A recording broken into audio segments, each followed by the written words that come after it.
if you have never confronted your own anger, your own quality of dangerousness, you'll never know how to deal with another man's. And it will likely get in the way of some of your friendships with the men who could contribute to you greatly, because you'll be afraid of when they test you, when they push you, when they give you that feedback, you'll avoid it. And not only that, you won't know what to do in situations where another man's dangerous part, his anger, has become aggressive, and he's disrespecting you or your girlfriend, or threatening your kids in some way. You won't know what to do in those moments. You won't know how to handle yourself, because if you can't handle your own anger and aggression and dangerous nature, you certainly will not know how to interact with another man's. And that's a part of the problem that we're experiencing today, is that a lot of men don't know how to deal with their own dangerous parts. It's why I say that all police should have, they should have way better training than what they have. My music degree, I have more training in my music degree than cops have today. It's ridiculous. They should have Brazilian jiu-jitsu training. They should have restraint training. They should have therapeutic training. Mm-hmm. They should know how to engage with people from a very emotionally intelligent way, but they don't have that training. So what they do have is violence, domination, and force. And that's how we as men have been taught to deal with unruly people and unruly situations. Dominate it and force it into submission.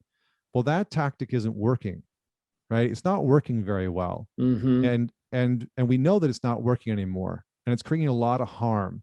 And so we as men have to acknowledge that and shift and pivot and learn more and be better. That is part of our ethos as men, is that we want to be better. So learn how to be with your own dangerous nature and spend time with it. And that might take you years, but it's a worthy endeavor that will set you up and will have a ripple effect in many different parts of your life, your relationship, your family system, your business. Every part of it. Yeah, that's amazing. And it really does speak to how men's friendships are so different than how women do friendships. This doesn't even look the same, right?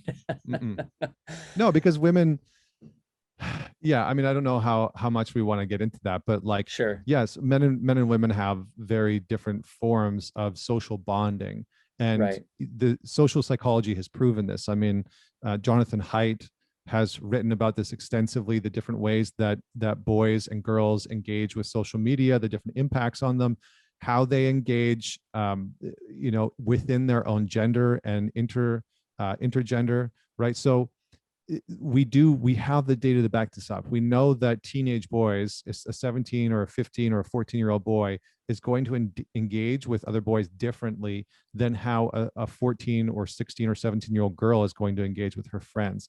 It's different social engagement, different expectations, and we need to understand that and have that be okay to some capacity. It's not just about eradicating gender or eradicating these constructs and pretending like they don't exist. It's about honoring that there are some differences, and how do we affect them in a more generative, nurturing, expansive manner that produces more optimal outcomes. Right. Yeah, and I think that a lot of the men that I've worked with in my practice, and I think about my own friendships and stuff like that, I think there's a lot of pressure on men to sort of model male friendships after how women are doing it. Right. And yes. I think there's a huge loss there. And I felt that pressure as well. And I think a lot of men fail in trying to connect with other men when they're trying to apply those same models, instead of this other way we're talking about, which definitely has more risk and involves a lot more personal confronting and work on yourself to be able to do it. Thanks for stopping by and watching this little clip of my podcast interview. If you want to catch the full episode with this guest, you can click on the link below. It'll take you to my podcast and you can listen to the whole thing. Once again, I appreciate your support. I've got lots of other episodes you can check out as well, and I'd love to hear what you think about it.